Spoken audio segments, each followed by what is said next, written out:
So I asked Jordan Peterson a question when we were together a few months ago, which preoccupies me because I think about good and evil, moral issues all the time, and it's built in. And it's amazing to me how much is built in, just the way it is. So I said to him, do we ever really know somebody until they're tested? And he didn't even think. He just said no. Well, like, what do you mean by tested? It'd be good to know what you mean when you say tested. Like, am I giving a math quiz, or am I like getting injured and supposed to be like tested that way? And I was really bouncing an idea off him, and I want you to think about that. Do you really know you until you're tested? That's a very interesting question.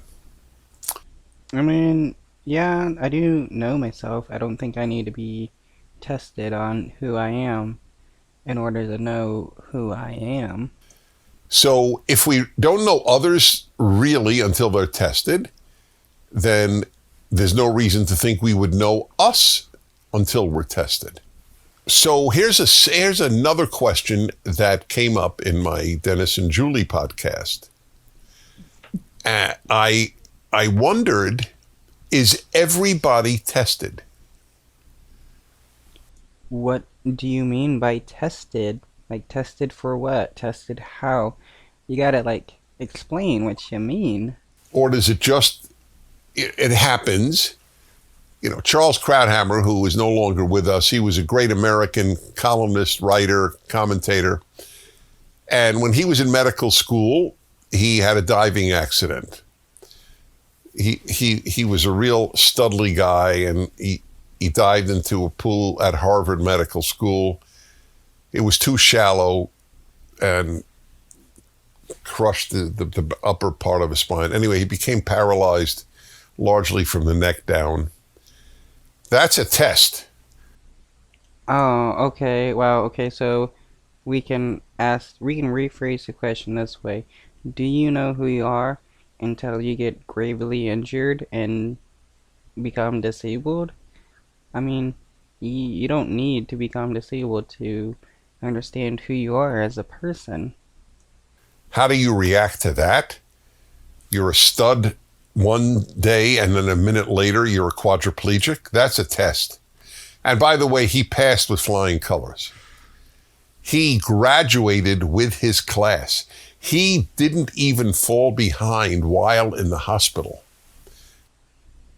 Okay, well, congrats on him for being able to um, graduate class. But even if he wasn't able to, that wouldn't mean he like failed some kind of uh, made up test by Dennis Prager. I mean, I guess in his eyes he would have failed, but nobody could be faulted for that. And unable to turn pages in a book. So that's an obvious test. So the question therefore is, are all of us tested?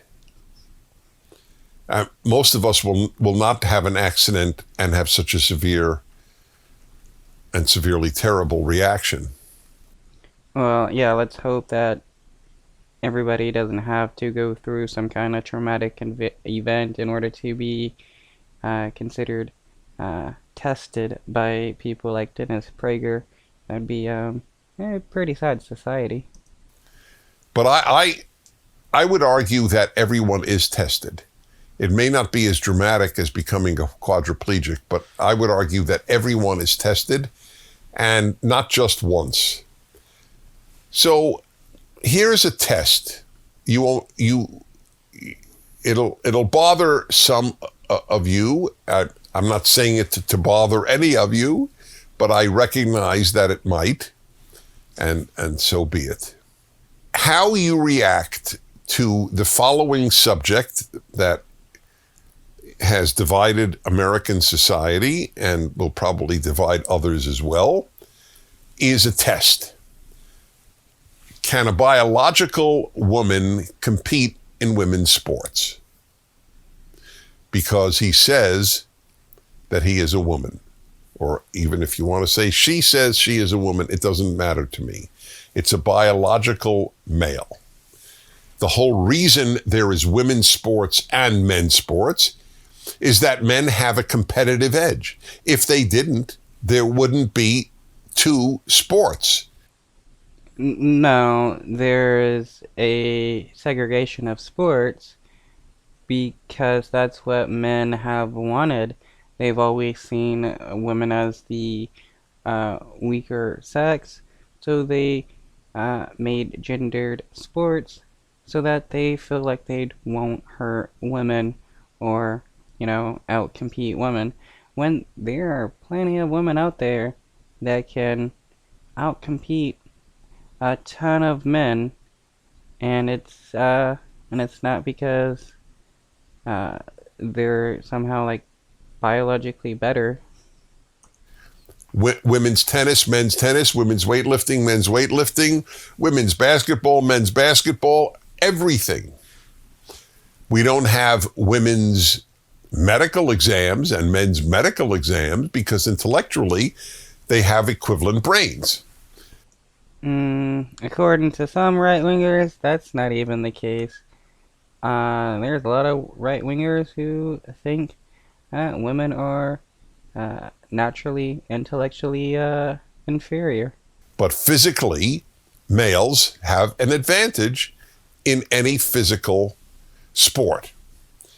By physical sport, I think you know what I mean. Chess, I guess you wouldn't. I would like to see Dennis Prager go against a lady MMA fighter or a lady kickboxer or something, and see how well his advantage is against her, because he definitely wouldn't win. I wouldn't say it's a sport in any event, but obviously I don't think that is divided by men and women. I believe that is a test. What does it test? Your attitude. It tests the following. First, are you willing to go against the tide, to swim against the tide, to go against public opinion? So it's... Okay, well, like the public opinion that transgender people are not actual people, because that is definitely a tide I'm going against. There's no question it's a test of courage. It takes no courage to say, give trans women their rights, let them swim with other swimmers, with female swimmers and so on. It doesn't take much courage, certainly not at this time, and certainly not in the United States of America. So one test of it is that. Another test is common sense. It violates common sense to argue that men and women should have different teams in swimming, but if a man says he's a woman, he's allowed to cross over and compete against women. And then, as in the case of someone named Leah Thomas at the University of Pennsylvania swim team, win all of these championships and deprive biological women of the chance to be number one and get a...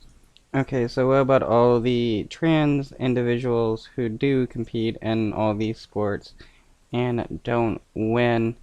They like to pick out these few trans people that, win, and it's not because they're trans, it's just because they're better, and act like that's like all of what is happening in sports, when these people don't even truly care about sports whatsoever. Most of these right-wingers, I'd say about 99% of right-wingers, didn't even care about women's sports until trans people were wanting to get into sports. Scholarship, perhaps, or something, some other form of reward for being number one. So it's a test of your courage. It's a test of your common sense. Though it is funny how he's trying to say that being transphobic is a test for people, and I guess if they stay transphobic, it means they pass with flying colors. Those are two big tests. And J.K. Rowling, who's wrote this phenomenally successful author, I think the wealthiest author just from books living. She has taken the road of courage and common sense. See, yeah, I knew it. Yeah, if you're transphobic, you're passing the test that God is giving you, and that is, hey, let's see how much you hate people. And she has lost a lot of support. I'll give you an example that I learned again on the Dennis and Julie podcast. Julie had last year graduated from Harvard, and she just learned from some friends who were still there that there was going to be a Harry Potter Halloween themed party. And some of them said, no, we can't do that because J.K. Rowling is transphobic. For those of you watching this fireside chat on social media, please know that you can continue, but at about the halfway point, which may well be now, we go straight to prageru.com. We are concerned about the possibility of YouTube censoring some PragerU content. Oh, good.